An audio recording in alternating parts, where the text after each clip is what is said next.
नमस्कार मित्रों, मैं संजय श्रीवास्तव आज की वीडियो में आपका स्वागत करता हूं। आज हम मौर्य वंश के विषय में बात करेंगे और प्राचीन भारतीय इतिहास में मौर्य साम्राज्य जितना विशाल और असाधारण था उस पर चर्चा करेंगे और सम्राट अशोक पर भी चर्चा करेंगे। साथ ही चंद्रगुप्त मौर्य जिसने मौर्य वंश की स्थापना की थी उसकी उपलब्धियों पर भी चर्चा करेंगे और जैन साधु के रूप में उसके कर्नाटक में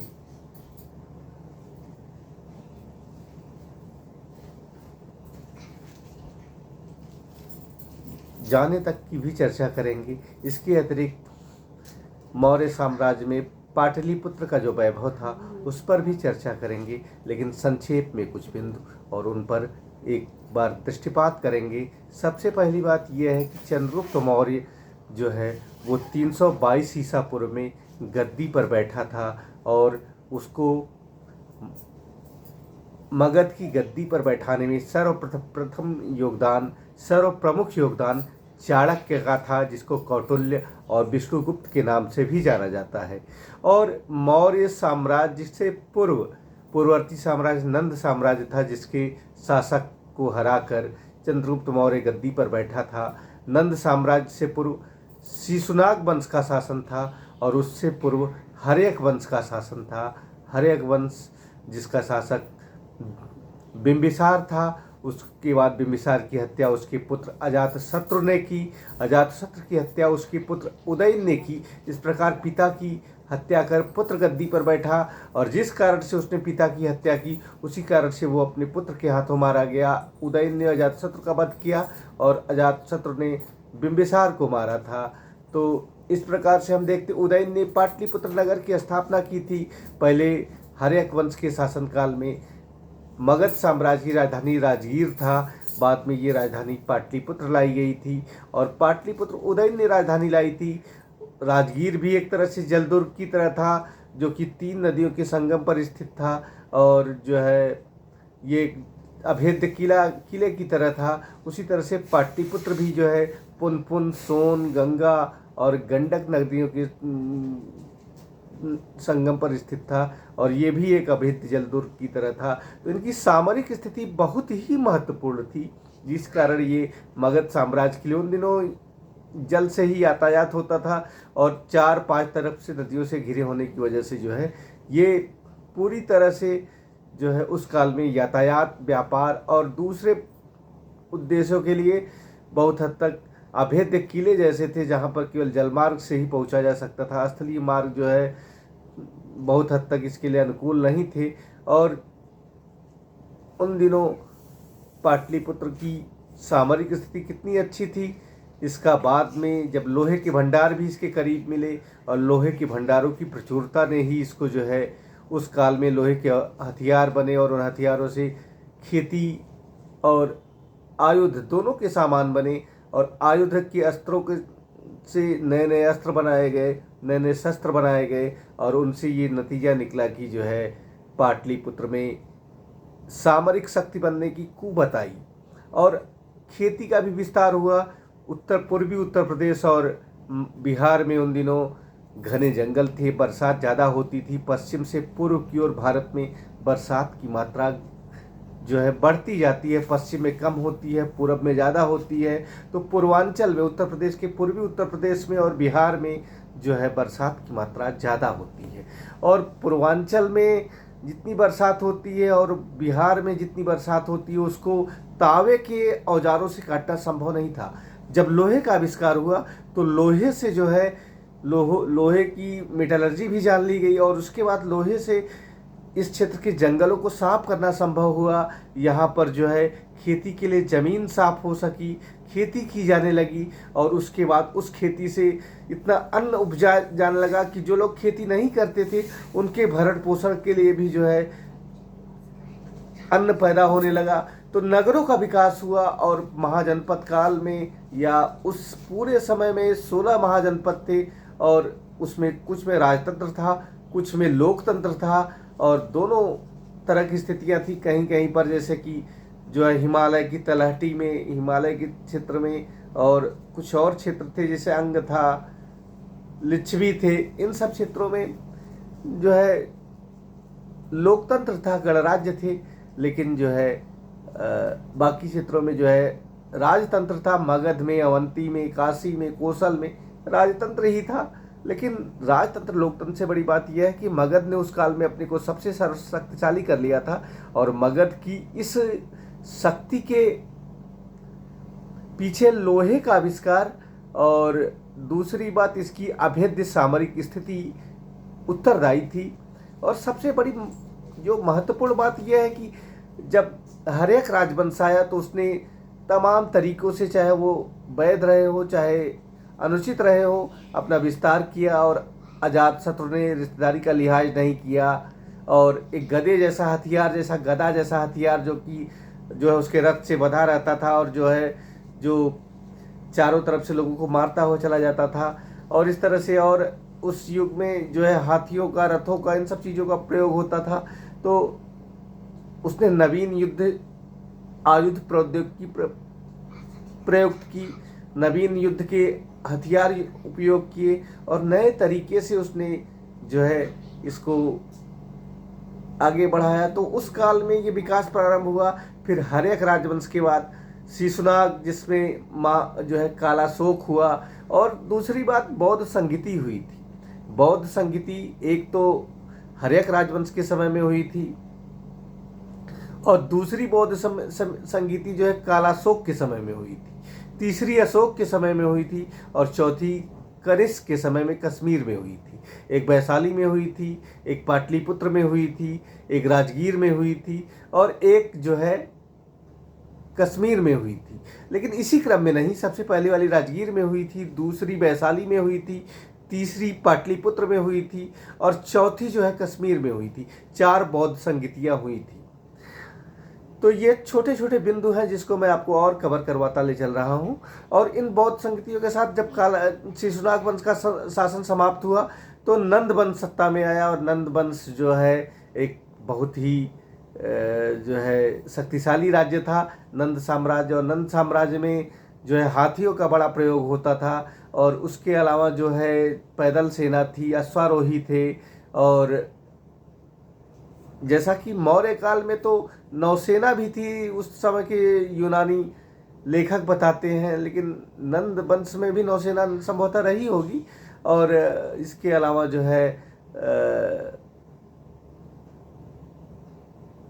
ट्रांसपोर्ट को मेंटेन करने वाला डिपार्टमेंट होता था, और कैवेलरी होती थी, इन्फेंट्री होती थी, चैरियाट होते थे, रथ होते थे, हाथी होते थे।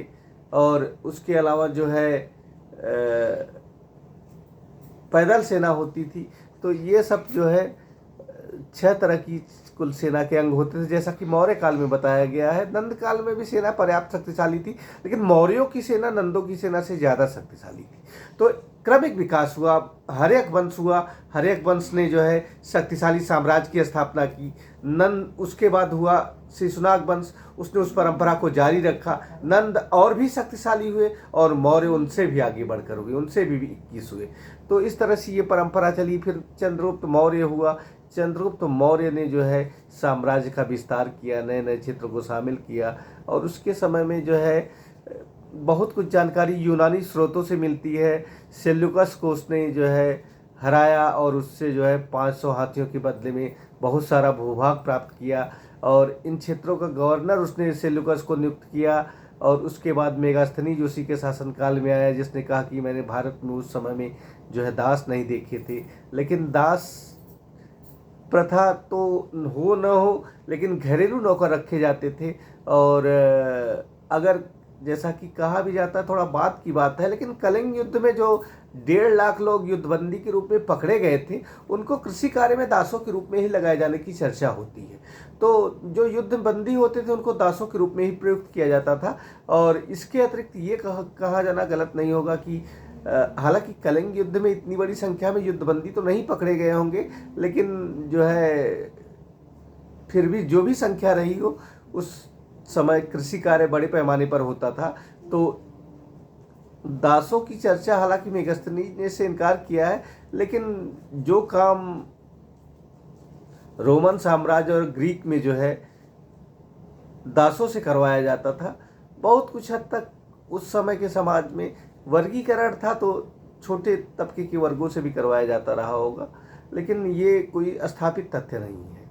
ये कोई स्थापित तथ्य नहीं है। और जो बात एनसीईआरटी की किताब में भी ये बात है कि ये जो है उस समय समाज में वर्गभेद मौजूद था, लेकिन जो है मेन मुख्य बात ये है कि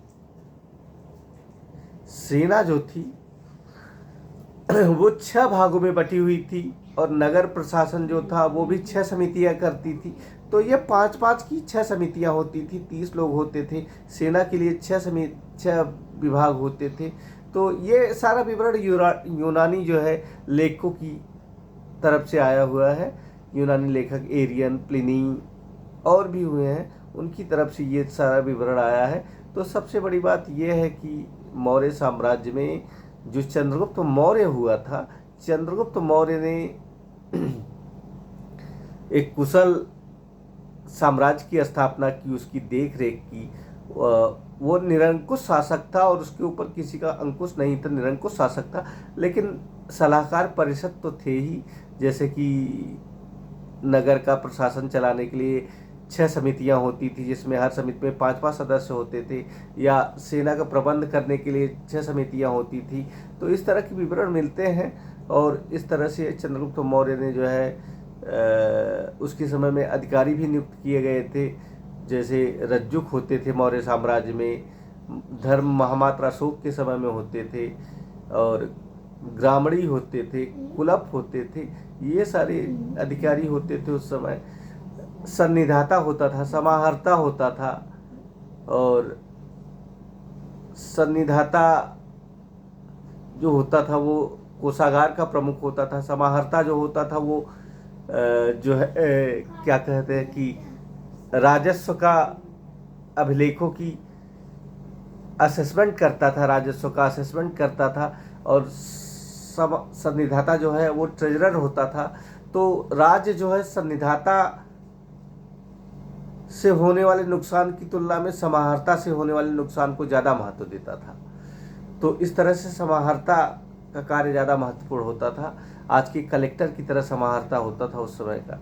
और इसके अतिरिक्त जो है समाहर्ता और सन्निधाता के अतिरिक्त रज्जुक होते थे, जो कि they dispense the justice, they perform the job to dispense the justice and ensure that people do in accordance with social norms and orders.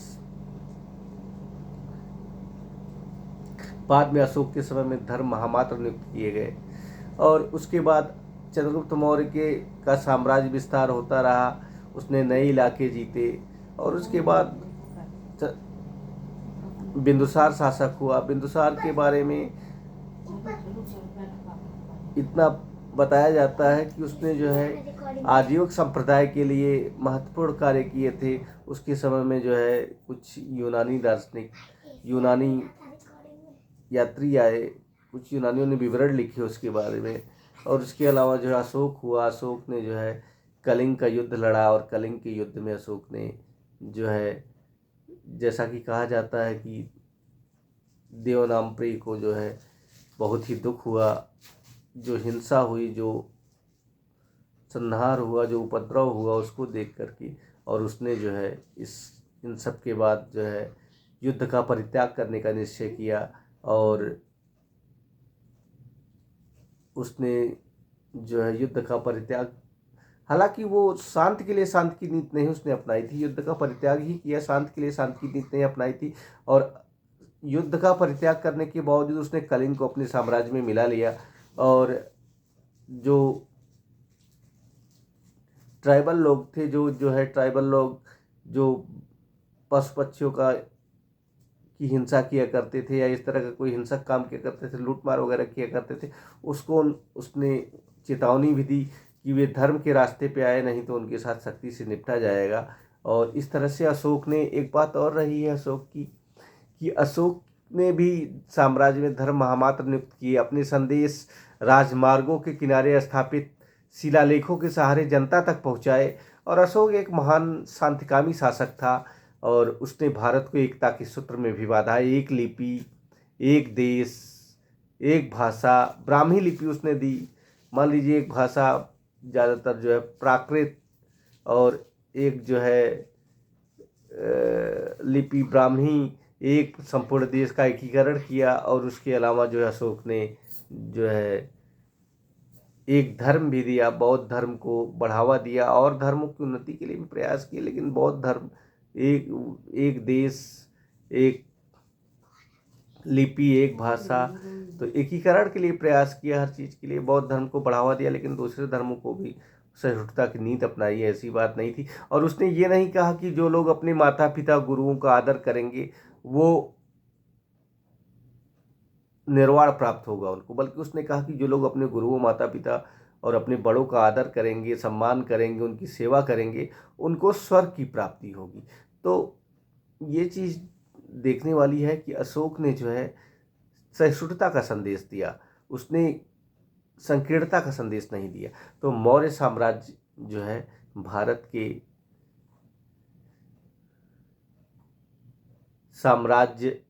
साम्राज्यों की श्रेणी में सबसे शुरुआती जो सबसे मजबूत साम्राज्य हुआ वो मौर्य साम्राज्य ही था। और जिसने जो है भारत के एकीकरण के लिए, भारत में धर्म, प्रशासन और मुद्रा तथा साथ में साथ भाषा, इन सब चीज़ों के विकास के लिए एक मानक स्थापित किया। मौर्य साम्राज्य के बारे में बहुत से बिंदु आपको बताए गए, उसके अंदर बहुत से और भी बिंदु बताए गए, लेकिन इन सब बिंदुओं का